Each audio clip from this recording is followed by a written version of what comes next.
wananchi,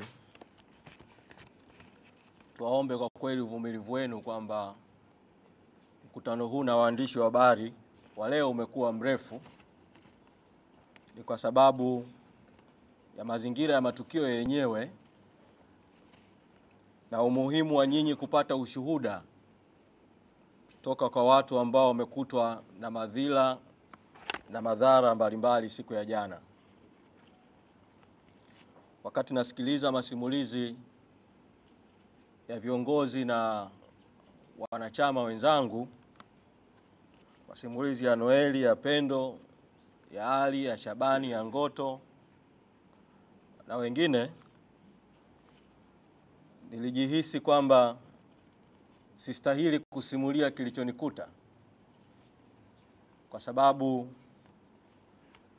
wenzangu wamepata madhara makubwa sana ya kimwili,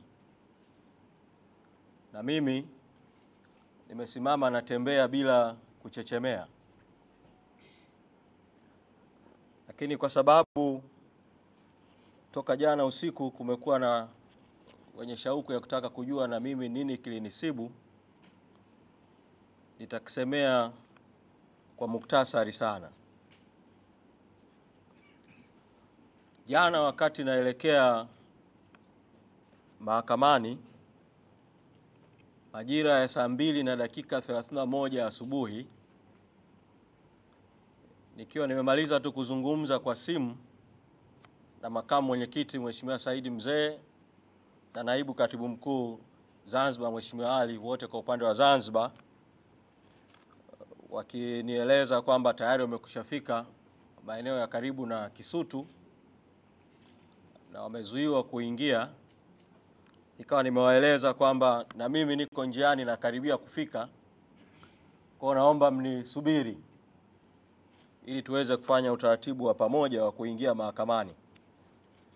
Kwa hiyo saa 2:31 nilikuwa maeneo ya Jangwani pale.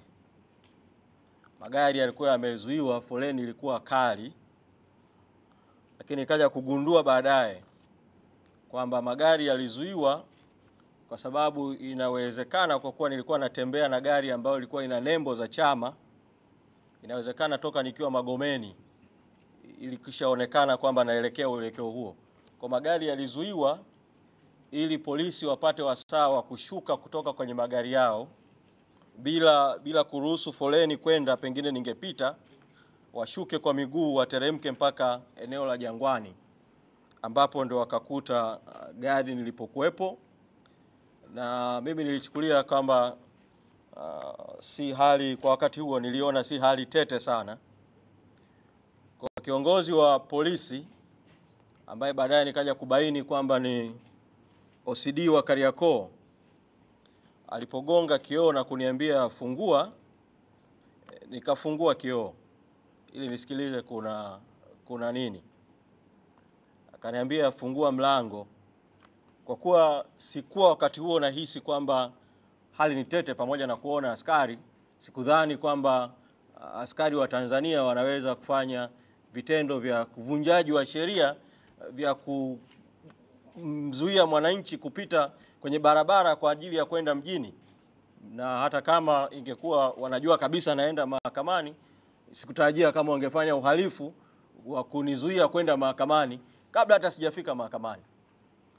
Kwa nikafungua mlango.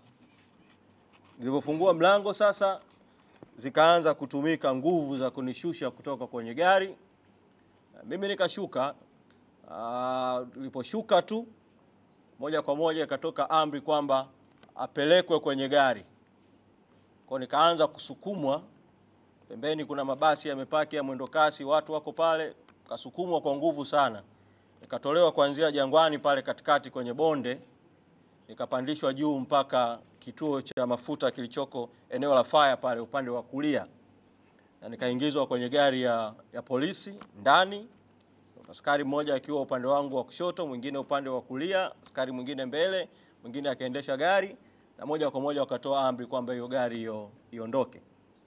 Kutoka hiyo saa 2:31 mpaka saa 3, kwa sababu sikufungwa macho, kwa hiyo nilikuwa na namna ya kujua muda mule ndani ya gari kwa kuangalia ambavyo nilikuwa naona naona muda. Wakanipeleka kwanza Kariakoo, Karume pale mbele ya ofisi ya mkuu wa mkoa. Wakaificha ile gari iliyokuepo kwa sababu walihisi kwamba pamoja na kuwa ina tinted, lakini tinted ilikuwa faint, hawakutaka ionekane kwamba nipo. Wakaiweka katikati ya gari zao nyingine, na wakasema kwamba wamepokea maelekezo kwamba inabidi nipelekwe Mbweni. Kwa tukaanza safari ya kwenda Mbweni. Tulipofika Magomeni, wakasema huyu akienda Mbweni atakuwa anajulikana huko Mbweni, itakuwa rahisi kujulikana. Kwa nikasikia wanasema sasa tumpeleke Mbagala ambapo hataweza kufahamika kirahisi. Kwa gari kageuzwa, wakaelekea tena wakarudi Karume. Walipofika Karume wakapaki gari, akapigiwa simu mtu ambaye baadaye nikamfahamu kwamba alipokuja kwamba ni OC CID Msimbazi, anaitwa Bernard. Walipofika pale wakasogea pembeni, wakaongea tena kwa simu. Alafu baadaye wakaja wakasema kwamba wamepewa maelekezo kuwa nipelekwe kituo cha polisi Oysterbay. Kwa safari ikageuka sasa ya kwenda kituo cha polisi Oysterbay. Lakini walipofika kituo cha polisi Oysterbay, walipoingia pale getini, badala ya kwenda kushoto counter kwa ajili ya kwenda kwenye mahali ambapo ndipo watuhumiwa au wananchi wanakwenda kupata huduma, wakazunguka upande wa kulia, wakaenda mahali kabisa kwenye parking, mahali pa pembeni kabisa. Wakaipaki ile gari, na mpaka tunafika maeneo ya Moroko, kabla ya kufika kituo cha polisi Oysterbay ilikuwa saa 3 asubuhi. Kwa naweza kusema kwamba kuanzia saa 3 asubuhi niliwekwa kizuizini ndani ya gari mpaka saa 1:30 usiku. Kuanzia saa 3 asubuhi mpaka saa 1:30 usiku. Kwa ni tukio ambalo na tafsiri tu ni kwamba polisi waliniteka na kuniweka kizuizini ndani ya gari muda wote huo mpaka saa 1:30 usiku. Na wakati wananichukua hawakunieleza nimefanya kosa gani, na hata nilipowauliza hawakunieleza nimefanya kosa gani. Saa 1:30 usiku nikawaambia kama ni kunishikilia kwa ajili ya kwenda mahakama ya Kisutu, kwa vyote vile huu muda saizi hakuna mahakama Kisutu. Kwa ni ama mniachie au mnipeleke mnifungulie mashtaka mnayoamini kwamba nimeyatenda. Tukawa na bishani kwa muda mpaka baadaye hitimisho likawa kwamba nipelekwe kufunguliwa mashtaka. Na kwa mara ya kwanza sasa hiyo saa 1:30 usiku ndio nikapandishwa kituo cha polisi Oysterbay juu sasa kwa kupitia mlango mwingine, na nikaanza kuandikishwa maelezo. Nikagoma kuandika maelezo kwa kuwaelezo kwamba niko tayari kutoa maelezo mahakamani. Kwa hiyo wakaandika tutuhuma wanaonituhumu. Kwa nikatuhumiwa kwa makosa ya kuhamasisha na kula njama ya kufanya maandamano. Wakaandika tu maelezo yangu ya msingi kwa maana ya umri na majina na vitu vya msingi, na kwamba nitatoa maelezo mahakamani, na baada ya hapo wakaniachia kwamba niondoke. Nikawaambia mmenichukua, mliponichukua sina simu, sina funguo za nyumbani, sina chochote kingine. Mkiniambia niondoke hapa naondoka kwa utaratibu upi? Kwa nikawaambia kwa sababu mmenichukua barabarani, ni vizuri mtende haki, kwa kuwa kituo cha polisi Oysterbay si mbali na makao makuu ya Chadema, mnipeleke makao makuu ya Chadema. Kawa na mazungumzo ya muda mrefu na mashauriano mengine. Hatimaye mida ya saa 2 na ushe, zaidi ya saa 2 kidogo, wakanileta hapa makao makuu ya chama. Kwa nimesema kwamba katika hali ya kuwasikiliza wenzangu waliopigwa na kuumizwa na madhila waliokuta, sikuwa nastahiki kwa kweli kusimulia kisa hiki. Lakini kisa hiki kinatoa kielelezo cha kwamba kumbe polisi wa Tanzania wana tabia ya kuteka watu na kutowapeleka kwenye vituo vya polisi na kuwaweka kizuizini kwa njia nyingine wanazozijua wao, hali ambayo sasa inatoa mianya.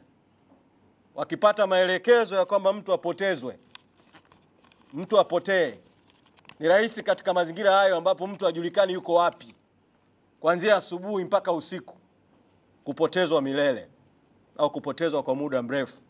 Kwa ni hali ambayo inastahili kukemewa, inastahili kupingwa, inastahili kuchukuliwa hatua kwa uzito mkubwa, kwa sababu inaacha mianya ya hatua nyingine za kihalifu.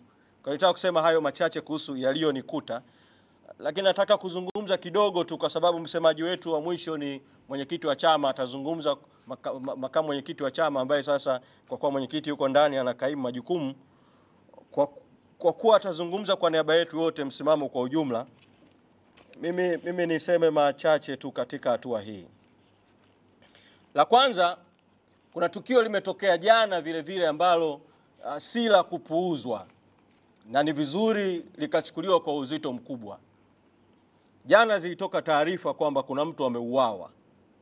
Katika kadhia ya jana, kuna mwananchi ameuawa. Hili ni jambo zito, na jambo hili linapata uzito wa kutakiwa hatua kuchukuliwa, kwa sababu jana hiyo jeshi la polisi wakati inatoa taarifa ya kukamatwa kwa viongozi wa Chadema, kwanza likatoa taarifa ya uongo ya kutaja orodha ya viongozi wachache tu ndio waliokamatwa. Kuna wengi hapa waliotoa masimulizi ya kuumizwa kwao na kukamatwa na polisi na kutendewa vitendo viovu kweli kweli, hawako kabisa kwenye orodha ya jeshi la polisi iliyotamkwa jana. Kwa jeshi la polisi liliamua kuficha ukweli juu ya watu waliowapiga na kuwaumiza, ndio maana hawajawaingiza kabisa majina ya watu wote hawa kwenye orodha ya watu iliyotangazwa na jeshi la polisi jana. Lakini katika taarifa hiyo ya jeshi la polisi wametaja kwamba wameokota mwili wa mtu mwanaume Coco Beach. Sasa ile taarifa ya polisi inaacha maswali makubwa mawili ambayo yanaleta viashiria kwamba kuna uwezekano mkubwa jana kuna mtu ameuawa. Moja, taarifa ya jeshi la polisi inaeleza utetezi in advance wa jeshi la polisi kwamba huyu mtu aliyeokotwa alikuwa na POP. Kwa hiyo kwa sababu alikuwa na POP, polisi wanasema alikuwa na majeraha ya muda mrefu. Kwa hiyo ni kama wanataka kujikosha kwamba ule mwili uliookotwa wao hawahusiki nao kwa sababu unahusu majeraha ya muda mrefu. Hii taarifa inaacha maswali given maelezo ya Kirita ambaye ametoa ushuhuda hapa kwamba jana aliteswa na alitakiwa afanywe vitendo viovu sana, alafu akapelekwa Coco Beach. Kama kuna mtu jana alipelekwa Coco Beach akiwa hai, hii inaacha maswali kwamba inawezekana vile vile circumstantial huyo marehemu aliyeokotwa Coco Beach jana ana uhusiano na tukio la jana. Pili, circumstantial, jeshi la polisi katika taarifa yake inasema kwamba mtu ameokotwa Coco Beach, ila linasema halijampeleka mochwari ya Mwananyamala kwa sababu mochwari imejaa. Waka drive all the way, wakaacha Muhimbili ambao ni hospitali kubwa zaidi, wakaenda kupeleka kwenye hospitali ya jeshi la polisi Kilwa Road, kwenye hospitali ya jeshi la polisi huo mwili. Hiyo inaleta maswali vile vile kwamba kupeleka mwili kwenye hospitali ya jeshi la polisi, mwili ambao umepatikana katika hali ya utata kama huo, inaleta maswali ya ziada. Mimi nina uzoefu kwenye tukio la mauaji ya Ali Kibao. Kulikuwa na mvutano mkubwa, polisi wakitaka mwili upelekwe hospitali ya Kilwa Road ambapo wanaweza kuwa na control ya uchunguzi wa mwili na mambo mengine kama hayo. Kwa sababu hiyo, nitumie fursa hii kutaka Tume ya Haki za Binadamu na Utawala Bora na vyombo vinavyohusika na haki na vyombo vinavyohusika na uchunguzi wa vifo vyenye utata kuchunguza kuhusiana na madai ya uwepo wa tukio la mtu kuuawa siku ya jana. Mambo mawili tu ya mwisho. Matukio haya kwa pattern yake, pamoja na kuwa mzigo wote wa lawama unaliendea jeshi la polisi, kwa sababu jeshi la polisi na vyombo vyake ndilo ambalo lilikuwa mstari wa mbele siku ya jana kwenye kamata, kwenye vipigo, kwenye matukio yote. Lakini ukiyatazama kiundani matukio ya jana, kwa vyovyote vile hayakufanywa kwa amri na mamlaka ya jeshi la polisi peke yake. Pattern ya matukio ya jana na ya jana yake, kuanzia namna ambavyo kesi ilitoka katika kuendeshwa kwenye mahakama ya kawaida mpaka kwenda kwenye mahakama ya mtandao, pattern ya matukio ya kamata na vipigo inaonyesha kuna ushiriki wa idara ya usalama wa taifa, inaonyesha kuna ushiriki wa serikali moja kwa moja. Kwa ni waombe wa Tanzania, chuki, hasira, uchungu juu ya haya yote ambayo tumetendewa na wananchi wametendewa na umma umetendewa, hasira zote hizi na chuki zote na uchungu na hatua mbalimbali zielekezwe dhidi ya serikali nzima inayoongozwa na Rais Samia Suluhu Hassan. Haiwezekani matukio yakafanyika katika taifa yanayohusu wafuasi, wanachama, viongozi wakuu wa chama kikuu cha upinzani, rais asiwe anafahamu au kuhusika katika hili jambo lote. Kwa hiyo hatua zote vile vile zielekezwe kwenye uwajibikaji wa serikali kwa ujumla wake. Katika tukio la hili la U-turn ambalo naomba na lenyewe nilisemee kwa kauli kidogo. Taarifa zinaonyesha kwamba Hilda Newton yuko kituo cha polisi Central, pamoja na polisi kukanusha kwamba hayupo kituo cha polisi Central, kwa sababu kuna vyanzo viwili vya karibu vya taarifa vya moja kwa moja. Moja, Hilda mwenyewe alizungumza na mmoja wa viongozi wetu akiwa kituo cha polisi Central, wakati huo walikuwa wanataka kumpa taratibu za dhamana. Kwa hiyo inathibitisha kwa kauli yake kwamba yuko kituo cha polisi Central. Pili, yuko mahabusu ambaye alikaa kituo cha polisi Central, ametoka kutokana na matukio ya jana. Mahabusu huyu ambaye walimshikilia kituo cha polisi Central amesema alikuwa pamoja na Hilda Newton kituo cha polisi Central. Kwa hiyo katika hali hiyo, kanusho la polisi kwamba hayuko kituo cha polisi Central itakuwa ni kanusho la uongo.